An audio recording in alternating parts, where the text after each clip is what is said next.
אנשים חושבים שהכל מותר. אם אני לומד תורה, אם אני מקיים מצוות, אז הכל מותר. פריצות, ומראות אסורות, זה פשוט לטמא את הנשמה. הקדוש ברוך הוא אומר, ותקיא הארץ אתכם, ותאמרכם אותה. הרי אתה כתושב, אתה בנו של מלך, כי גרים ותושבים אתה עמדי. איך אתה משתמש במקום של הקדוש ברוך הוא בשביל זה?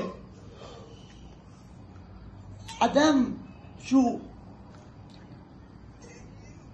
עושה כל מיני דברים ומתאמן את עצמו ובא לבית כנסת ומתפלל ועונה אמן שמי רבה, על זה רשב"י אמר, אם הייתי בהר סיני הייתי אומר לקדוש ברוך הוא לבנות לבן אדם כמה פיות, כמה לברוא?